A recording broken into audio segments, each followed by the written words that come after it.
Hi guys, welcome back to our channel. So for today's video, it's kind of a little bit more of a special one because it's Mental Health Awareness Week. Yeah, so for those of you guys who didn't know, this week is Mental Health Awareness Week. So we asked on Instagram any questions that we could answer and maybe give you guys some advice. Yeah, we wanted to keep it a bit more of an advice kind of video and a little bit more positive to a certain extent, so a little bit more uplifting. Yeah, but going on from there, we are clearly not professionals. We both just struggled with mental health since we were little, and our whole lives literally. Thought we could use it to give you guys some, hopefully some good advice. So let's get on to it.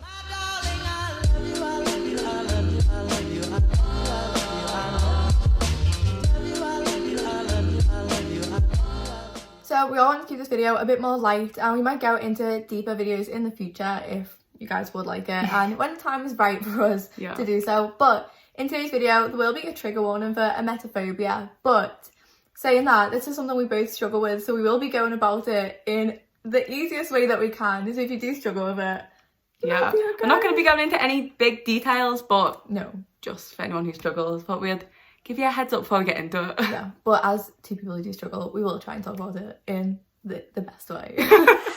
So the first question we received is actually, how do you guys both deal with people incorrectly using mental health to describe someone or a situation? And this is something we both hate. This is one of my biggest pet peeves ever. Oh my god. It's so annoying. It's so annoying. It's even worse when professionals here expect better from, we both had teachers. Teachers' favourite one to have is bad. Oh, I'm so OCD. I'm so OCD. Oh, you must be so OCD. And I'm like, yeah, I am. That's the point. It's not a descript. It doesn't make sense. You're saying I'm so obsessive compulsive disorder. It doesn't even make sense. I know we've both had teachers, especially one when we were in sixth form or college, you guys. She said so many things you just can't say on here. Oh my god, she was. And the fact she was saying this, and there was literally 3 people in the class who struggled with OCD and were medicated for OCD, and she sat there I was like, it's so bad. Keep it in, Holly. Keep it in. Also, one that I've heard so much is people oh my god, this weather is so bipolar. Oh my god. What? Are you serious? You can't. It's ridiculous. It was that doctor the other day. A doctor. She turned around and was like, oh my god, I'm so bipolar, because she said something about liking the food somewhere but not liking the people who run the companies, not want to support it, and then she was like, I'm so bipolar, oh but I love that, I'm so bipolar. I like the company. I was like, you're a doctor in a hospital, a mental health doctor. Oh yeah, in a mental health unit. Why? You should know better. You've literally done training. It's so stupid. But yeah, how do we deal with it? We just rant to each other. But with some people, we will actually say, come on. We're friends and stuff, or the people our age in school, we'll say something. But when it's we'll say so. An authority kind of figure, you'll kind of have to bite. Yeah, you sometimes just have to go. Or sometimes I just get. Or sometimes I think I've done this before. What? Sorry. And then they're and they're nothing. And they're yeah, okay. I've done that on before, but yeah, it's something that's so irritating. And unless you want to find yourself arguing every corner, you sometimes do just have to think you are irritating. Just irritating. I Wednesday a lot more, but it's just very irritating. But yeah, that's how we deal with it. We mostly rant to each other. Yeah. Right, so the next person said, I too struggle with emetophobia and I really want to open up to my friends about it to avoid getting triggered, but I feel like they won't take me seriously. Any advice? Anytime I actually talked about it up until a certain age, people just thought it was hysterical and they just take the mick out of it. Again, I was the most annoying thing ever is, no one likes throwing up, or me too, but then they'll do things that your life isn't based around it. No. Again, professionals, and me neither, no one likes throwing up, do they? I'm no one likes sick. There's a difference. Okay. When you actively do things to avoid. I've literally missed out on so many things in life because of this, and falling out with people and everything because I wouldn't be able to go places or keep up with the friendships, or if someone is sick, I would just stop talking to them sometimes. It's so annoying. But honestly, I think it depends how old you are as well, because as I got older and talked to people about it, some people were a lot more understanding. Honestly, people kind of start being oh, me too. This is something that I've literally struggled with too. 100%. Well, it depends on the age and how mature people are. Some people will just laugh it off, but then others will actually take it serious, and you'll see people kind of putting in that to try and avoid. Sometimes I think what I found with was one of my family members, actually, because they were thinking about it more, and I think about the fact they can't say stuff in front of me. They'd trip up more. They would trip up more, and I'd be sat there. Or then sometimes I'd want to ignore it in the conversation, but they'd be like, "Oh, sorry." I was like, just ignore it. But I think if you do think people will deal with it somewhat maturely, just tell them. Tell them, talk about it. It makes it easier, kind of often. The next question is, if this isn't too personal, what medication have you been on for mental health? And how did they affect you, and did they help at all? Okay, so between us, we've actually been on quite a lot of medication. I had a lot of experiences. Yeah, and we've both been on like a lot of the same medication, so yeah, you have two people's opinions here. It's also we've got multiple different types of medications too that target different things. So I mean, starting with fluoxetine, this is either people absolutely save life or people have terrible experience on it. I've never really met anyone in between. No, me neither. I've literally so before I went on it, I actually heard really, really, really good things about it from people who were actually close to me. And then I went on it and I had a terrible, terrible experience. It was really bad, and I had to come off it instantly. After obviously having that time to like, try and get used to it. But it wasn't shifting. And you actually had. See, I feel like when I was on it, it wasn't that bad. But a doctor I was on it with a different medication that we'll go in a while. Basically. But they took me off that and didn't up my other medication. So coming off it was horrendous for me. But honestly, I feel like fluoxetine is the one with like the least side effects of what I've been on. Least side effects. It's great 100%. For side effects. So if you're looking for medication and you've never been on one, a lot of doctors will start you off with fluoxetine anyway, especially if you're younger. But can't relate. 100% the best for side effects. Oh my god, if it's I could go back on that knowing there was no risks, oh my god, I would take that, because as we said before, we're both feeling sick is not forte. If we feel that will ruin our lives. So, it literally will. But on the other hand, so the first medication I ever got put on, I was literally 13. So we've got like 7 years under the belt here. But yeah, I got put on sertraline first, which again, I've heard a lot of extreme views about it. Some people are like, this saved my life, or this is horrible. And I've actually been on it like a couple of times, and you've been on it too. Should we see what milligram as well? Would that be helpful? Yeah, honestly, it might be. Okay, so when I was younger, I was put on 25, and then slowly, I've been on it 3 times, like I said, and the last time I went up to 100. I only went up to 50 on sertraline, but sertraline for me, the side effects, my god, I could not stay on sertraline. It made me feel so sick. It made me feel so sick. It completely messed up my stomach, and honestly, I didn't personally feel. I feel like everyone who's been on sertraline, like the second you go on it, oh my god, like yeah. Even you and like everyone else I spoke to has been like, the second you go on it, you can feel a difference. I didn't feel anything but sick. So yeah, she didn't. She didn't seem any different. Traumatized. She just felt sick all the time. Traumatized. I was like, I can't even get into how bad I felt physically. But you did not enjoy it. But the first time I went on sertraline, it was a lifesaver. It's literally the medication that I didn't move out the house for a year. Okay? And if you were to go back to one, I would 100% always go back to sertraline. Sertraline has your back. Yeah, it does. Literally within a few days of actually taking it. Yeah, I did feel sick, and it was kind of rough getting used to feeling sick all the time, but when it did, it literally went, and it was okay. See, mine just wasn't great. Shifting. I feel like it would have helped anxiety-wise, other than the fact I felt sick all that I couldn't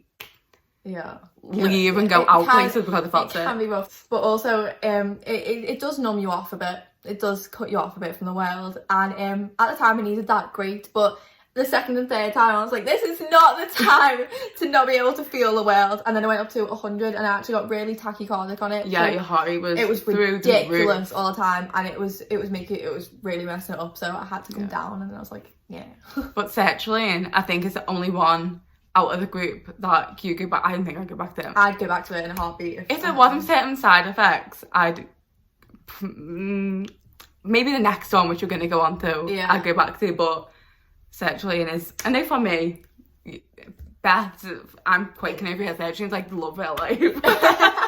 But as you said before, the next one, metazapine, I feel like that was never ever again will I go on this medication. She had horrendous side effects on it. My side effects wasn't good. So bad. But this was the medication I was on with fluoxetine. And I feel like when I was on both of these together, it was probably the best I'd felt. Oh god, you see, I was so much more very up here. Yeah. And it was great, but then I got taken off fluoxetine. But mirtazapine is, for one, if any of you guys struggle with it, you gain weight. I struggle to put on weight, and my baseline is underweight. That's where I rest naturally, and it's really, really, really hard to get closer to that.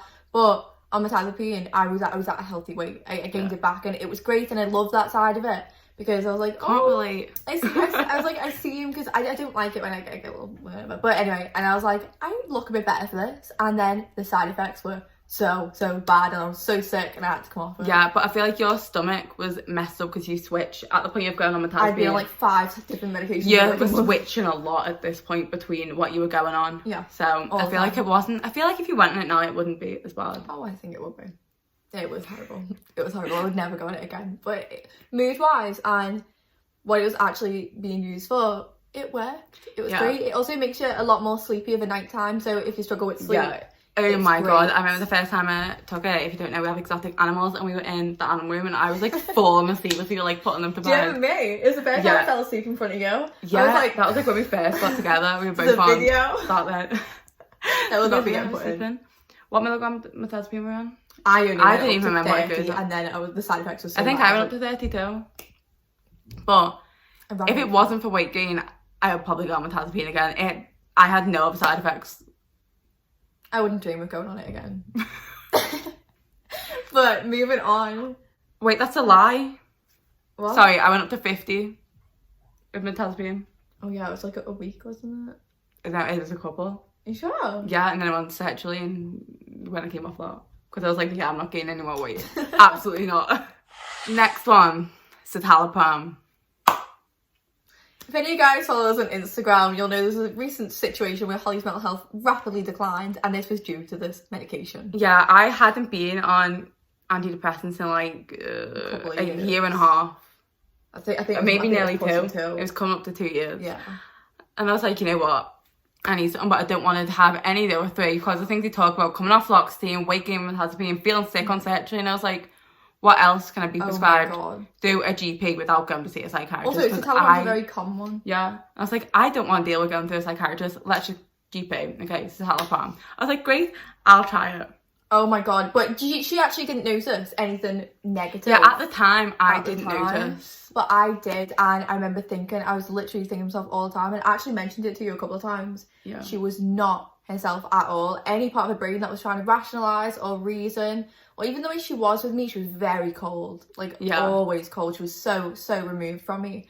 And it's like, even situations where naturally she'd come to me and she'd be like, oh, like... See, when I was... No. On it, the only difference I noticed was it absolutely kills your sex drive. Do not be expecting... Oh my god. Wait. That's actually a point. Sertraline, everyone says kills it off. Completely opposite. I've never been affected by any medication when it comes to that, but citalopram. It was a nightmare, but I don't know if that's because she was so far removed from me. I was a born-again virgin of the citalopram. Sadly. But yeah, this was literally so I've never been on this medication because the only people I'd ever talked to were people who couldn't handle the side effects of sertraline and went on citalopram, and so I obviously stuck with sertraline. But she was a different person altogether, and anytime it was coming down to any situations where she was getting very, very, very overwhelmed and stuff. I feel like with that, it kind of really helped if you're looking for something to kind of stop you being more overwhelmed and things like that. It really, really helped. However, I feel like it kind of just cut me off a bit too much. I was only on 20 milligrams, and the bad thing about it is naturally I'm a very self-destructive person. However, I can rationalize and be like, okay, like these are the consequences of this. Yeah. I don't like dealing with the consequences for anything. But I feel like when it came to citalopram, I just couldn't think of what the consequences of my actions would be. You couldn't even understand what you were doing. Yeah, Didn't understand any of it at all. And I mean, it's something that we will touch on in the future, most probably, but we are both a bit traumatised on citalopram.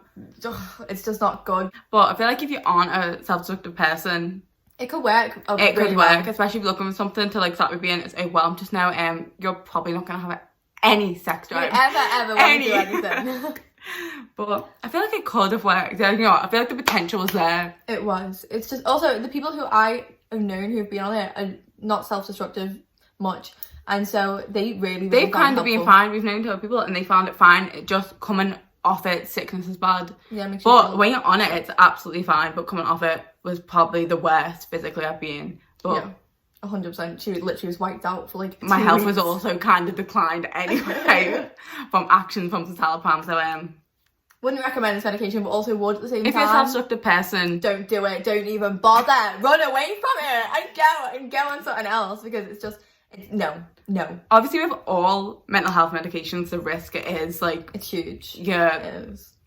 Things with I can't think of the words. You say they can make you a lot more triggered and like to look out with that, but I feel like it was just different with 𝕊𝕠𝕚𝕒𝕝. It wasn't just being triggered. It was like there was no thought process. It was just like she didn't even understand anything she was doing. Any bad thing she didn't understand. It was like she'd be like, she'd literally just look and be like, "What's happening?" Like it was like I just found her with like complete memory loss. And this was on and just bewildered. 20 milligrams. And she's like, "What's happening?"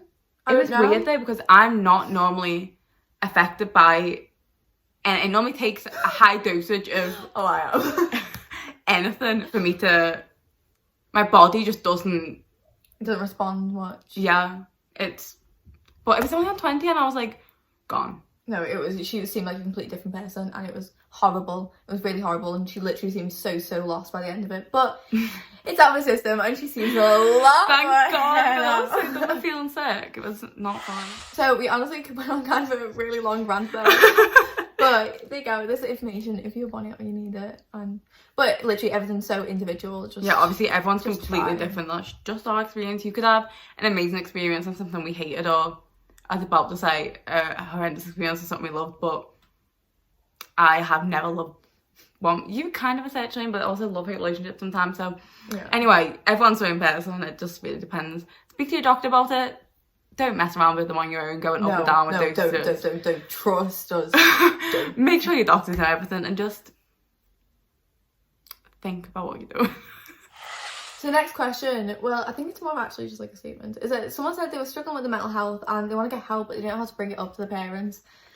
I think this is more of a you question, because I've never went to my parents directly about it. I've had other authority figures go to my parents, so it hasn't been for me. I also didn't tell it. Yeah. Complicated, but you have always kind of had an open relationship with your mum, haven't you? Yeah, 100%. I had a very open relationship with mum, which obviously ends up paying off good. But I think the main thing is just to be honest. And I mean, it depends, because my family are very in tune with it. Genetics, I mean, like part. So it depends what your family are like as a whole. Yeah. I guess. I feel like it opens a lot of doors when you do. Yeah. I, again, didn't really speak to them.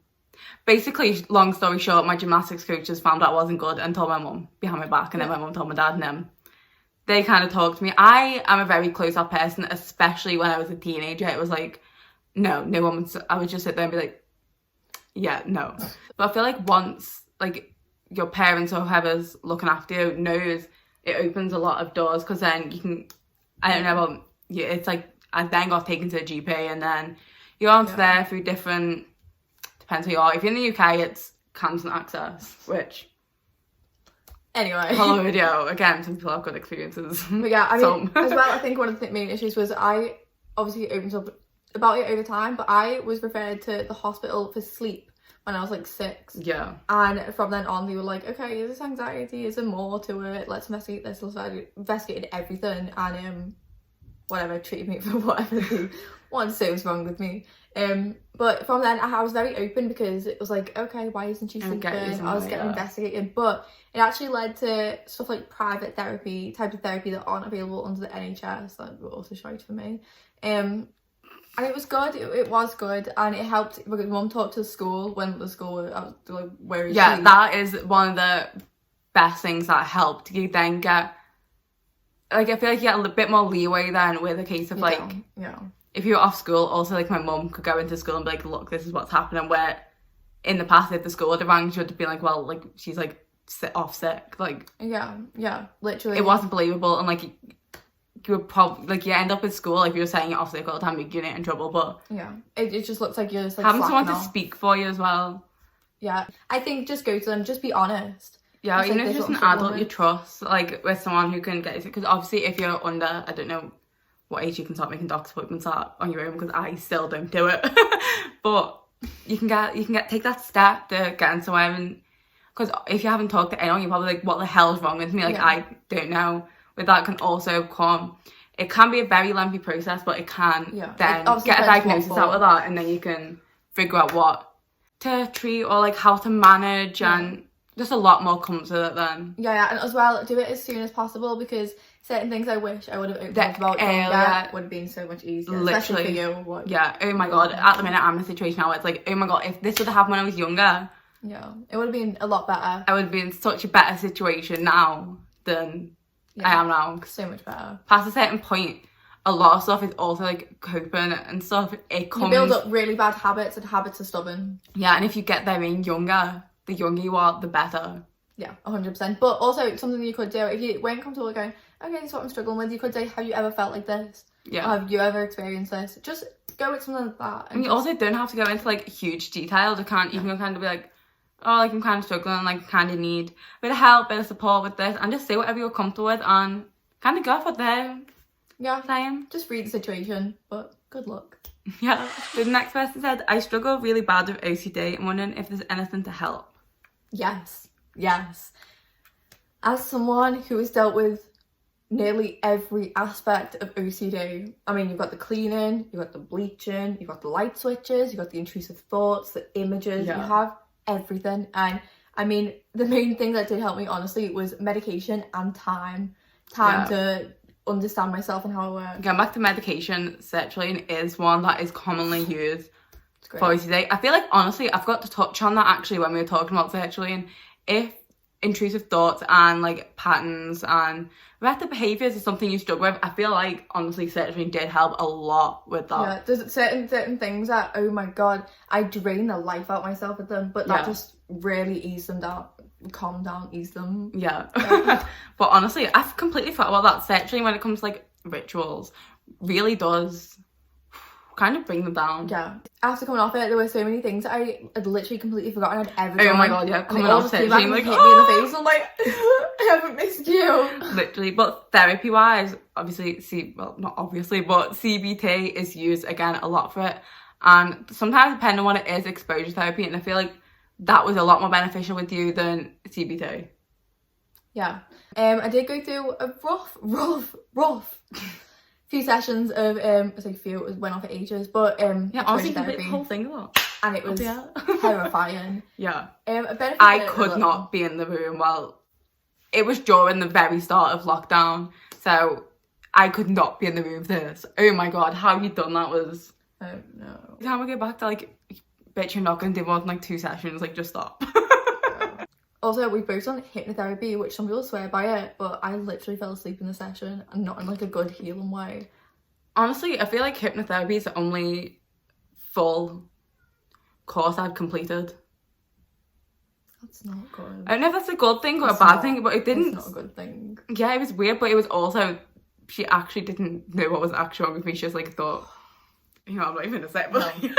But yeah, so that's what we've had, and pretty much the only thing that's helped me is medication and time. Yeah. That's it. But sertraline and exposure therapy are probably the best. Yeah. I mean, I can't promise you're gonna have a good time on sertraline, but I did. I honestly forgot about that. I feel bad for bashing sertraline earlier. Yeah, I know, sertraline's great. I completely forgot about like the OCD side, the side I was on it for. I stopped bleaching the school handles and everything on that. It's because I feel like when it comes to sertraline, my mind's just like blurred by like, I felt sick. Absolutely not. But yeah, that's what we recommend. So the next question is probably the one I'm honestly going to struggle to answer the most, I guess. But it's any coping strategies for dealing with low moods and panic attacks? It's a hard one. It really depends, because we're not going to sit here and tell you to count back from 10. Realistically, some people that might work, but the majority of the time it doesn't. It's really what's finding best for you. I feel like with you a lot, I feel like drawing really helped you, especially when we first got together. That like, that was a game changer. You and that set of pencils wasn't going anywhere. It was unstoppable. So yeah, obviously I'm a lot more of an anxious person, and the only thing I've honestly ever really done is like be creative. So artwork, writing a song, singing. I feel like it's very similar for me.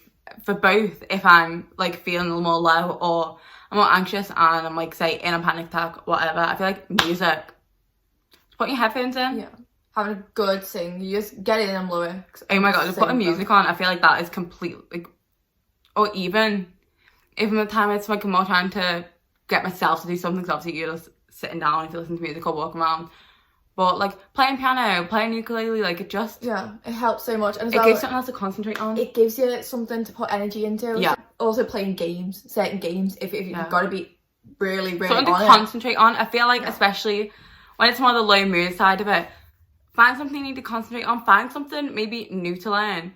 Yeah, yes. Like get obsessed with it. Yeah, find new, like, say if you like music, like us, find like a new instrument or something, because then, even though it's so hard sometimes with the motivation, you have something to put it into. You have to be focusing on that. Like, yeah, you still may feel low, but however, you wouldn't be thinking, you won't really be able to think of them bad thoughts as much. Like, the mood will still be there, but your brain won't be able to be as active. Unless you're irritated and then something goes wrong. But you know what? Positivity.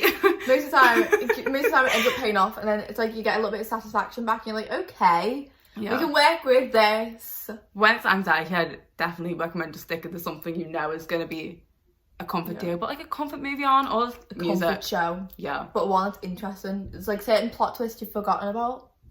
That's what I like. And obviously, spending time with people who do help you. And I know it can be hard not to just isolate yourself completely. But it is, I know it's so corny. And anytime people used to say it when I was younger, they'd always be like, oh, like, spend time. And I'd be like, you don't know what you're talking about. Leave me alone. Literally. But it does help, because to a certain extent, you're forced to deal with it. Yeah. You are, and then or even having someone there who like understands you and you quite don't, haven't seen what's going on yet. Yeah. Someone's like spot things before you do. Yeah.